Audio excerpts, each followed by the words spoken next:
Olá, queridas irmãs, queridos amigos, estamos iniciando mais um programa, O Espírito da Letra, analisando a obra de André Luiz, o livro Nosso Lar. Você já tem o seu? Então, cada capítulo é riquíssimo em detalhes, em ensinamentos, muito mais do que aquela historinha que você procura em romances, que contam, com superficialidade, aqueles eventos que às vezes fazem chorar.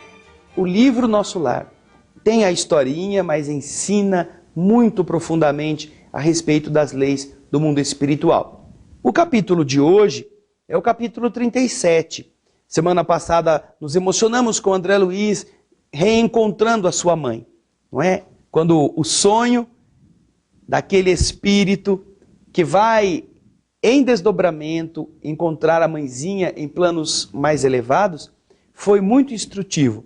Agora, André nos conta no final do capítulo 36 que ele acorda nas câmaras de retificação e aí tem que fazer o quê? Tem que fazer o quê? Ora, tem que continuar trabalhando. Ele já prestou o serviço, ele já descansou, já sonhou com a mãezinha, agora tem que voltar para continuar o trabalho. Então, agora você se lembra que ele tinha se interessado pelos ensinamentos da ministra Veneranda. E é neste capítulo que nós vamos encontrar esta preleção que a ministra Veneranda vai fazer. Por isso, o título do capítulo 37 é esse, Preleção da Ministra. Então, logo no dia imediato, André Luiz, conta que teve muito interesse pela conferência da ministra Veneranda. E, obviamente, eu sabia que para poder ir na conferência, agora que eu estava empregado, eu não podia ir lá. Vou largar o serviço aí, vou fazer qualquer coisa da minha cabeça, que eu vou lá na ministra Veneranda. Eles que se dane e botam outro no meu lugar. Nada disso. Ele sabia que ele precisava de permissão. Então conversei com o Tobias a respeito. E o Tobias, o enfermeiro que estava ali tomando conta, disse: olha, André, essas aulas são ouvidas somente pelos espíritos sinceramente interessados. Os instrutores aqui não podem perder tempo.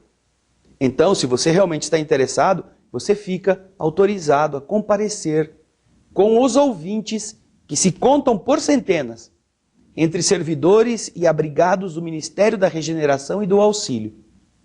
E num gesto afetuoso de estímulo, Tobias terminou: eu lhe desejo excelente proveito. E o dia de trabalho transcorreu normal.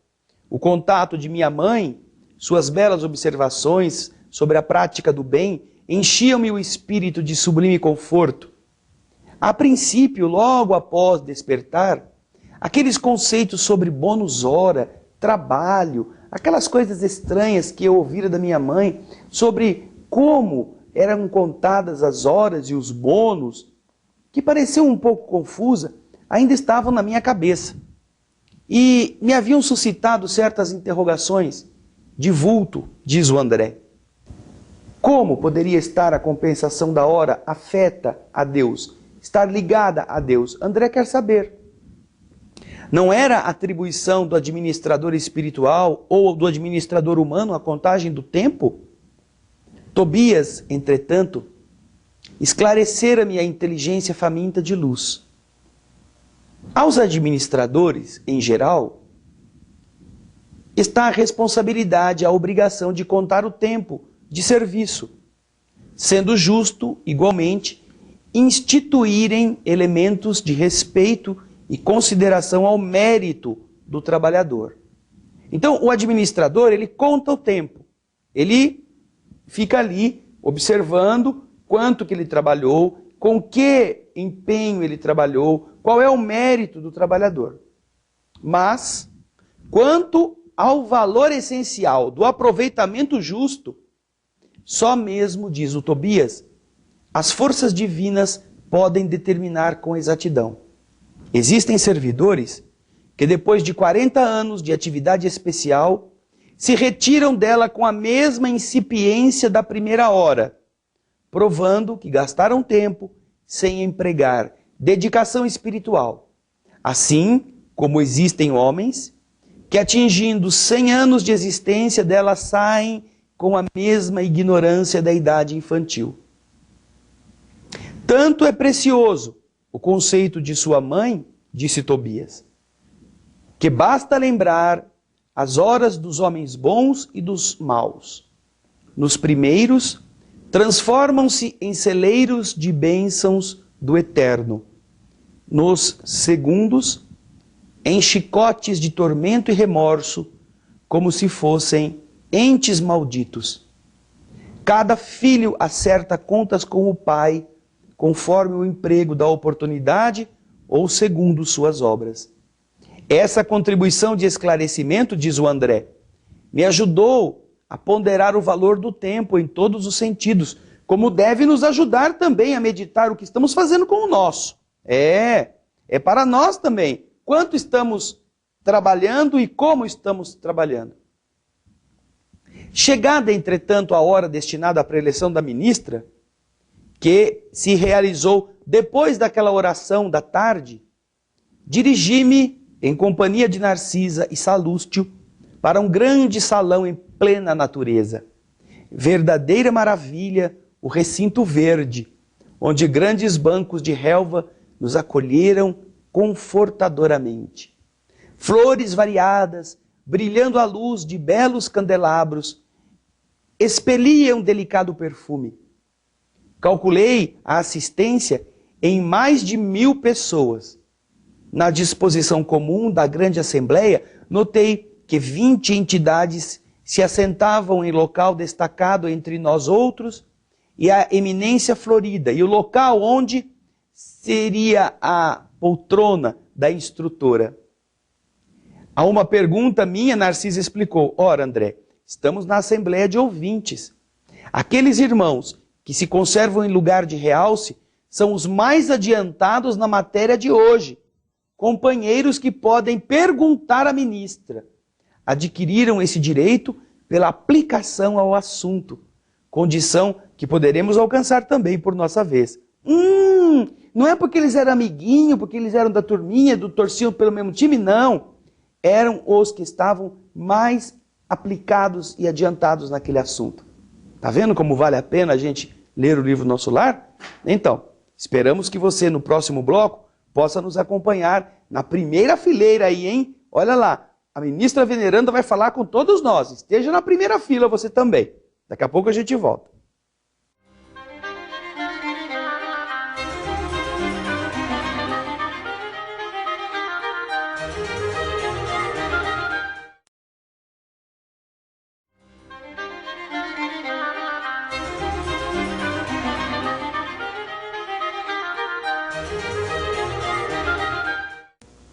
Estamos voltando com o programa O Espírito da Letra, analisando a obra de André Luiz. No caso, o livro Nosso Lar nos está revelando, capítulo a capítulo, tantas riquezas. Hoje, o capítulo 37, falando sobre a preleção da ministra. A ministra Veneranda vai começar a falar com os alunos. Mais de 1000 alunos estão naquele salão verde, que ela mesma havia modelado. Já tratamos deste tema nos capítulos anteriores. Então André vê que há um grupo de espíritos sentado à frente, em local destacado. Dos 1000, há uma quantidade reduzida de espíritos que ali se encontram. E ele quer saber por que tem esses aí amigos da ministra? Não, ele não fala bem assim, mas ele quer saber por que eles estão ali. E a pobre Narcisa, com paciência de Jó, explica para o André: ora, André, aqueles lá são os que estão mais aplicados nessa matéria que vai ser tratada hoje. Todos eles têm direito de perguntar à ministra.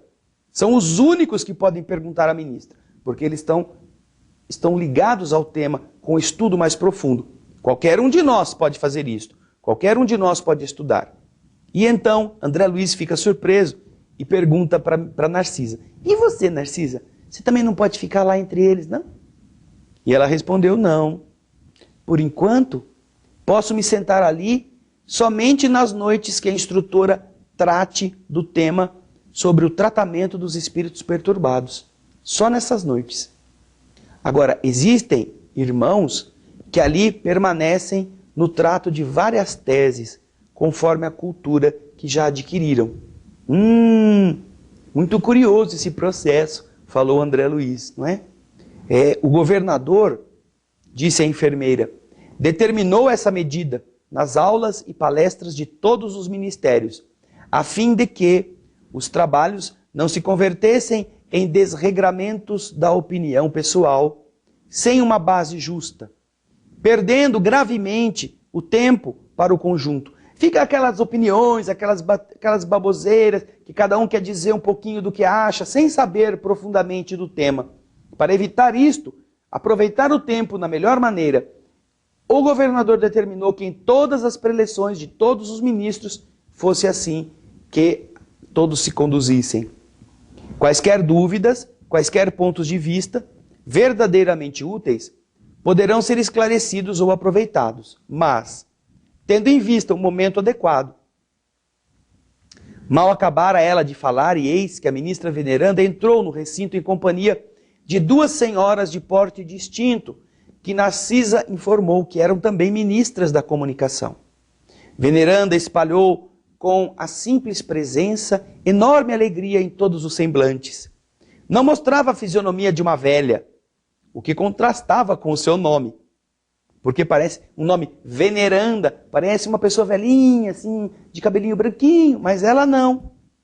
O seu semblante de nobre senhora de idade madura apresentava-se cheio de simplicidade, sem afetação.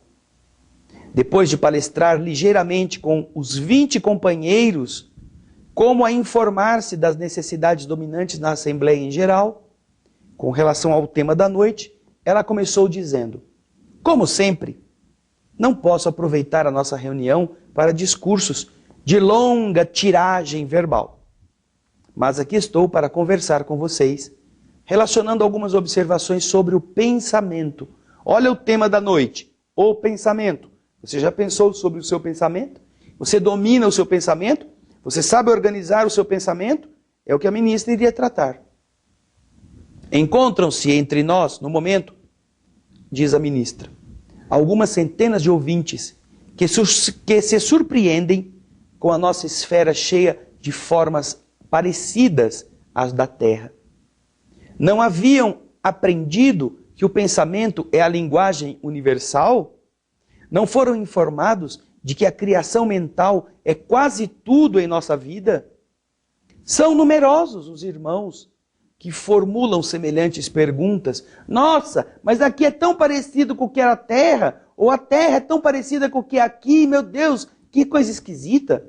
Então, muitos perguntam essas mesmas coisas. Todavia, encontraram aqui, ou encontraram aqui, a habitação, o utensílio e a linguagem da Terra. Esta realidade, contudo, não deve causar surpresa a ninguém. Não podemos esquecer que temos vivido até agora, falando sobre a existência humana, diz o livro, em velhos círculos de antagonismo vibratório. O pensamento é a base das relações espirituais dos seres entre si. Mas não nos esqueçamos que somos milhões de almas dentro do universo, algo insubmissas ainda às leis universais. Não somos, por enquanto, comparáveis aos irmãos mais velhos e mais sábios, próximos de Deus, próximos do divino, mas, sim, somos milhões de entidades a viverem nos caprichosos mundos inferiores do nosso eu. Ah, o que eu quero, o que eu penso, o que eu acho, é isso que eu quero, é isso que eu penso, é isso que eu acho, é isso que eu sou. Os grandes instrutores da humanidade carnal ensinam princípios divinos, expõem verdades eternas e verdades profundas nos círculos do globo. Em geral, porém, nas atividades terrenas, recebemos notícias dessas leis sem nos submetermos a elas e tomamos conhecimento dessas verdades sem lhes consagrarmos nossas vidas. Será crível que somente por admitir o poder do pensamento o homem ficasse liberto de toda condição inferior? Não, impossível. Uma existência secular na carne terrestre representa período muito curto para aspirarmos à posição de cooperadores essencialmente divinos. Informamo-nos a respeito da força mental no aprendizado mundano, mas esquecemos que toda a nossa energia nesse particular tem sido empregada por nós em milênios sucessivos nas criações mentais destrutivas ou prejudiciais a nós mesmos. Já imaginaram isto, queridas irmãs, queridos irmãos? O nosso pensamento, que pode ser a forma pela qual nós migremos para mundos melhores, sendo utilizado por nós como arma de mutilação de nós mesmos. Por isso estamos em situações tão complicadas. É o que a ministra está explicando. Precisaremos aprender a trabalhar melhor com o pensamento. E isto ela vai continuar a ensinar no bloco que vem logo a seguir. Portanto, olha lá, hein? Fique na primeira fileira aí da ministra veneranda, porque você poderá tirar as suas dúvidas com ela. Daqui a pouquinho a gente está de volta.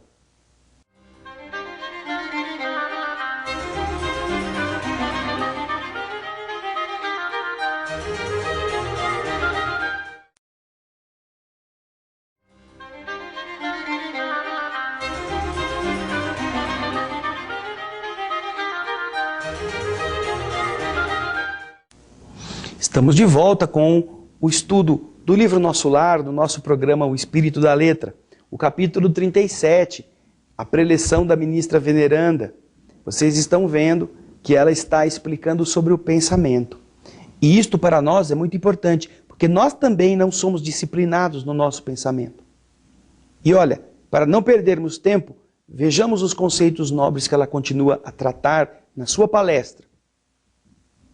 Nós somos, diz a ministra, admitidos, aceitos nos cursos de espiritualização nas diversas religiões do mundo, mas com frequência agimos exclusivamente no terreno das afirmativas verbais. A gente só fala, a gente aprende, é matriculado na igreja para ser um bom discípulo, um bom seguidor, mas a gente só fala.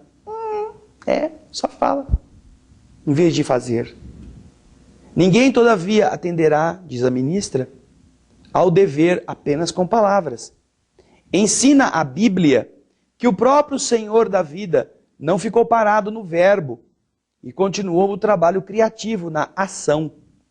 Todos sabemos que o pensamento é força essencial, mas não admitimos nossa milenária viciação no desvio dessa força, no desvio do pensamento. Ora, é coisa sabida que um homem é obrigado a alimentar os próprios filhos. Nas mesmas condições, cada espírito é compelido a manter e alimentar as criações que são dele. Uma ideia criminosa produzirá gerações mentais da mesma natureza. Filhos criminosos que orbitam aquele indivíduo que pensa. Um princípio elevado obedecerá a essa mesma lei. Recorramos a símbolos mais simples.